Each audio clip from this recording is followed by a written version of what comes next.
ఎన్టీఆర్ మార్గ్ రోడ్డులో గుంతపడిన ఘటనపై అధికారులు చర్యలు మొదలుపెట్టారు. 25 ఏళ్ల క్రితం ఈ రోడ్డు కింద డ్రైనేజీ నిర్మాణం జరిగిందంటున్న అధికారులు రోడ్డుకు రిపేర్లు చేయిస్తున్నారు. గుంత పెద్దది కాకుండా ఉండేందుకు అవసరమైన చర్యలు తీసుకుంటున్నట్లు తెలిపారు. గుంతపడ్డ చోట బారికేడ్లు వేసి జనాన్ని రాకుండా చూస్తున్నారు. ఎన్టీఆర్ మార్గ్ నుంచి మరిన్ని వివరాలు శ్రీనివాస్ అందిస్తారు.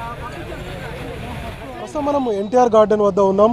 కొద్దిసేపటి క్రితం ఎన్టీఆర్ గార్డెన్ మెయిన్ రూట్లో పెద్ద హోల్ పడింది. ఇక్కడ ఉన్నటువంటి అండర్ గ్రౌండ్ డ్రైనేజీ గత కొన్ని రోజులుగా కురుస్తున్నటువంటి వర్షం కావచ్చు, లేదంటే చాలా రోజుల క్రితం ఈ డ్రైనేజ్ పనులు చేపట్టడం వల్ల కావచ్చు, మొత్తంగా ఈ రోడ్డు కుంగిపోయింది.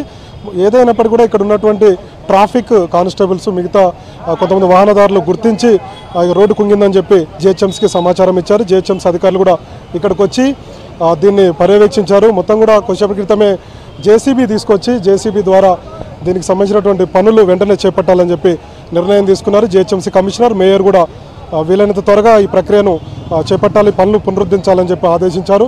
మొత్తంగా అసలు వాస్తవానికి ఇది ఎక్కడి నుంచి వస్తుంది, నాలా ఎక్కడి నుంచి ఉంది, ఎన్ని కిలోమీటర్ల మేర ఈ నాలా ఉంది అన్నటువంటి విషయాల మీద మనం కొంతమంది హెచ్ఎండబ్ల్యూఎస్ మెట్రో వాటర్ వర్క్స్కి సంబంధించినటువంటి అధికారులు ఉన్నారు, వారితోటి మాట్లాడేటువంటి ప్రయత్నం చేద్దాం. అసలు ఈ అండర్ గ్రౌండ్ డ్రైనేజీ ఎక్కడి నుంచి వస్తుంది, ఎక్కడి వరకు వెళ్తుంది, ఎన్ని కిలోమీటర్ల మేర ఇది ఉంది అనేటువంటి విషయాల మీద మెట్రో వాటర్ వర్క్స్ సంబంధించినటువంటి కొంతమంది అధికారులు ఉన్నారు, వారిని అడిగి తెలుసుకుందాం. సార్, ఈరోజు జరిగిన అంటే మనం చూస్తున్నాం కదా, ఈరోజు జరిగినటువంటి ఈ అండర్ గ్రౌండ్ డ్రైనేజీ కుంగడం, అసలు ఇది ఎక్కడి నుంచి వస్తుంది, ఎన్ని కిలోమీటర్ల మేర ఉంది, దీన్ని ఎప్పుడు నిర్మించుంటారు? దివ్యశక్తి అంటే అమీర్పేట దివ్యశక్తి, అక్కడ నుంచి మా జిహెచ్ఎంసీ ఆఫీస్ అపోజిట్ అక్కడ మాన్యువల్ ఉంది, అక్కడ వరకు చేయడం అంటే మొత్తం 5 కిలోమీటర్స్ లైన్.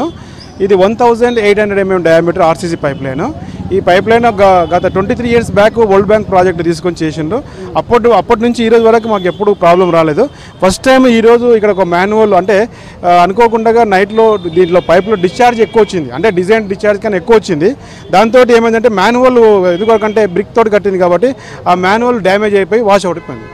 అది లక్కీగా బీటీ రోడ్ పైన చిన్న హోల్ పాట హోల్ అనుకొని చూస్తే తీరా చూస్తే మాకు ఏమైందంటే దట్ ఈస్ మొత్తం ఏమేనని మాకు తెలిసిపోయింది. మనము ఇక్కడ మ్యాప్లో చూస్తే కనుక ఇది ఎక్కడి నుంచి వస్తుంది ఒకసారి వివరించండి. ఇప్పుడు ఇక్కడ నుంచి ఇది మీరు చూస్తున్న నెక్లెస్ రోడ్, ఇది ఇక్కడ నుంచి లాగా వెళ్ళిపోయి ఇట్లా పోయేసి జిహెచ్ఎంసీ ఆఫీస్ ఇక్కడ వెళ్తున్నట. ఇది జిహెచ్ఎంసీ ఆఫీస్ నుంచి ఇక్కడ నుంచి ఇది నాలాలో వెళ్ళిపోయి మళ్ళీ ఈ మొత్తం ఫ్లో అంతా కూడా అంబర్పేట మా ఎస్టిప్ చేరుకుంటుంది. అక్కడ అంబర్పేటలో ట్రీట్ అయినాక దాన్ని మళ్ళీ మూసిలో వదులుతారు అనమాట. ఎన్ని కిలోమీటర్స్ సార్ ఇక్కడ నుంచి ఇక్కడ వరకు 5 kilometers. మళ్ళీ ఇక్కడ నుంచి మళ్ళీ అంబర్పేట అంటే నింబోలడ్డ వరకు 5 kilometers 10 kilometers, మళ్ళీ అక్కడ ఒక 4 kilometers, మొత్తం 14 kilometers లైన్ ఉంటుంది అనమాట. అంటే ఇది మనం దాదాపు జిహెచ్ఎంసీ అధికారులు వచ్చారు, మీ డిపార్ట్మెంట్ వాళ్ళు కూడా వచ్చారు. అంటే దీని కన్స్ట్రక్షన్ ఎప్పటి వరకు పూర్తి అయ్యేటువంటి అవకాశాలు ఉంటాయి, ట్రాఫిక్ కూడా కొంత ఇబ్బంది అయ్యేటువంటి అవకాశం మెయిన్గా అంటే ఇప్పుడే మాకు తెలిసింది కాబట్టి డ్రాయింగ్ తెప్పించినాము.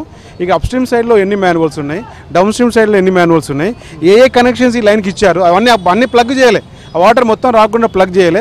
అది రాకుండా ఒక వేరే అప్స్ట్రీమ్ సైడ్లో ఒక మాన్యువల్లో ప్లగ్ చేసి అక్కడ డీవాటరింగ్ పంప్ సెట్లు పెట్టి ఆ వాటర్ని తోడేసుకుంటూ ఈ లైన్ నైట్లో ఛాంబర్ కట్టడానికి మేము ట్రై చేస్తాం అన్నమాట. ఈ వాటర్ తగ్గితే మేము కరెక్ట్గా అది ఏం చేయాలని ఆలోచించి దానికి ఛాంబర్ కడితే బాగుంటుందా, పైప్ లైన్ వేస్తే బాగుంటుందా చూసి ఇమ్మీడియట్గా మేము చేయడానికి అన్ని ప్రయత్నాలు చేస్తున్నాం. Right sir, thank you. మొత్తంగా ఒక వారం రోజులు పట్టేటువంటి అవకాశాలు అయితే ఉన్నాయి. మనం ఒకసారి విజువల్స్లో చూడొచ్చు. మెయిన్గా ఈ రూటు అటు జిహెచ్ఎంసీ కావచ్చు, లేదంటే లిబర్టీ కావచ్చు, మిగతా ట్యాంక్ బండ్ నుంచి వచ్చేటువంటి వాహనాలు కావచ్చు, వీటన్నిటి కూడా ఇక్కడ ట్రాఫిక్ క్లోజ్ చేసేసారు. మొత్తంగా బారికేట్లు కూడా ఏర్పాటు చేశారు. ట్రాఫిక్ అన్ని రెండు వైపులా అంటే వన్ వేనే 2 వేగా మనం ఇక్కడ చేసినటువంటి పరిస్థితి ఉంది. ఇక మరోవైపు ఇప్పటివరకు అయితే దాదాపుగా 25 ఏళ్ల క్రితం దీన్ని నిర్మించారని చెప్పి అధికారులు చెప్తున్నారు.